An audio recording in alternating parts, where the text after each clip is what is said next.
If you're coming to Iceland this winter, I'll show you exactly what you need to pack. In this video, I'll go over what weather to expect and what you need to pack. No fluff or anything like that, just straight to the point. So let's get to it. Now, the weather will change drastically depending on when you come, but I'll break it down into two sections: early winter and deep winter. Now, early winter is about October to the beginning of December. You can expect a bit of snow here and there, but nothing crazy. Average temperature will be above zero, though if you're heading up north, there's more of a chance you'll get snow in early winter. Mostly, it's gonna be windy and rainy, which is always fun. This is the time that tricks a lot of people. They think it's autumn, it's cozy and chilly vibes, and sure, there are days like that, but I wouldn't bet on it. Now, deep winter is from the middle of December till the end of March. That's when the average temperature will be below zero. You can expect more snow, and it'll be less likely that it's gonna rain. And by that, I mean it will rain, of course, just not as much. And it won't happen quite as often. We'll have plenty of storms and lots of wind, so it'll definitely feel even colder than the temperature indicates. This is the time where you're gonna need all the layers. Now, before we get to the layers and outdoor clothing, just a quick side note. You can rent all the outdoor gear you need right here with us. Use the code WINTERPACKING for 10% off at icelandcover.com. Save money and space in the bag and rent what you need to enjoy Iceland. Now, the trick to staying warm in Iceland, as you've probably heard a lot of times, is layers. So let's start closest to the skin. You'll want thermal underwear for sure. They keep you warm, they dry fast, and they breathe well. I really like merino wool, but synthetic is just fine as well. As long as you have thermals, that's what's most important. Try your best to avoid cotton. Once it gets wet, it's not gonna keep you warm, and it takes forever to dry. And then you want good socks. Now, they don't have to be super thick, but I mean, it doesn't hurt. Again, I like merino wool. Now, if you don't want to buy the thermals, then a good activewear t-shirt or a thick t-shirt is better than nothing. Just bring about one per 2 days or something like that. Then, I'd bring one pair of socks per day, and half of those should be medium thick or thick. I personally like merino wool. So if you're here for 5 days, bring 3 pairs of thick socks and 2 regular socks. Now, for underwear, you can just bring regular underwear. Personally, when I'm traveling, I like to bring my activewear underwear because I'm probably gonna sweat, and especially if I'm doing a lot of walking. But I mean, they don't have to play an integral part in keeping you warm. They can if you want to. So here is a quick overview of the base layers.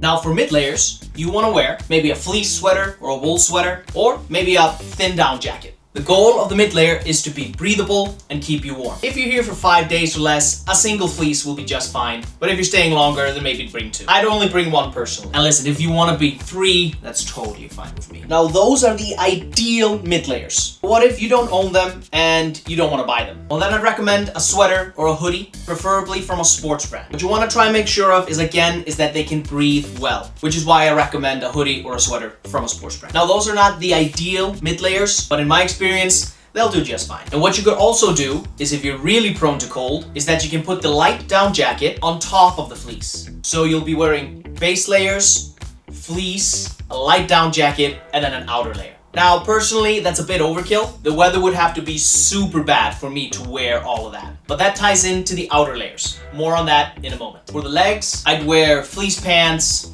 sweatpants, maybe hiking pants, but I'll always start with just thermals. But if it's super cold, then I'd put on the mid layer for my legs. All right, here's a quick overview of the mid layers.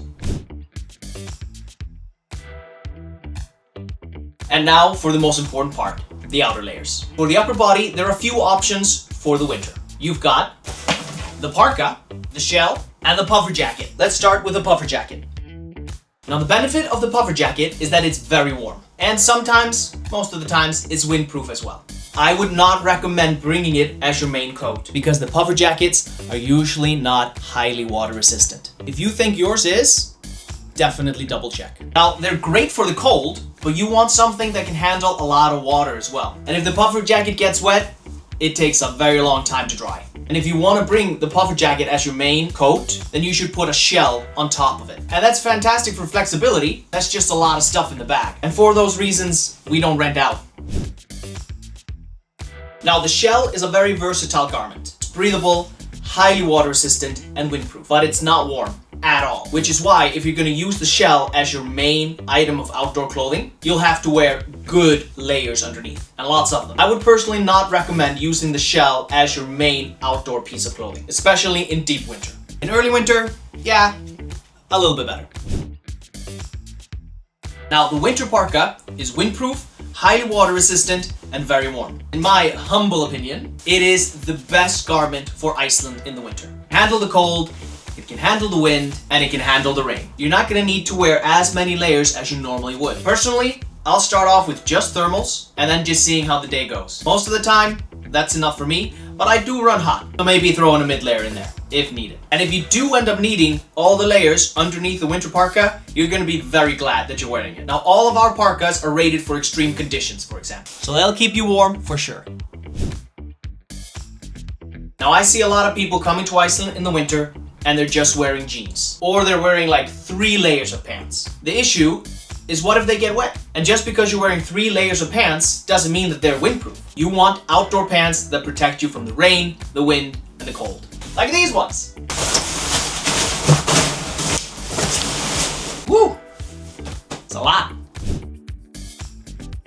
Now, hiking boots are mandatory for the winter. They should be able to withstand lots of water, have decent grip, and be mid or high top, so you can go on a glacier hike. And also to prevent the snow from getting in. The ones we rent are Gore-Tex, leather, and they have a mid or high top. Some people like to wear moon boots for warmth. I mean, that's totally fine. Not ideal for glacier hikes though.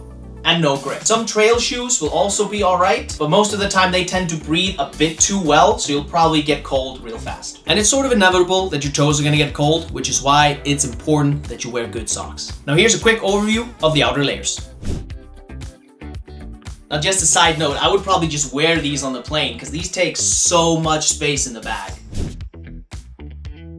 Now, here are some other items you should consider bringing. Crampons for deep winter, for sure. You can expect a lot of ice, and no matter how good the grip is on your shoes, it's not going to protect you from the ice. A beanie is mandatory, and good thick gloves as well. Something like ski gloves in that range. Hand warmer and feet warmers are also a good choice for those that are prone to cold. And here's a list of some other items to bring along.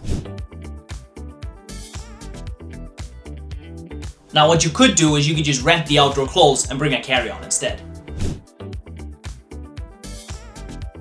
Now, bomber jackets. There are a lot of people that rely on their bomber jackets just a bit too much. Sure, okay, some point in history they were probably made to be useful, but let's be real. Today, they're there for the aesthetic and should not be relied upon to keep you warm in Iceland. Now, scarves, and this is a personal thing, I'm not a fan. They flail about in the wind, they get wet, and if you try to tuck them into the coat, you get this weird bulge around your neck. A neck gaiter would be better, in my opinion. But personally, I just zip my fleece all the way up and my coat as well. No ski pants.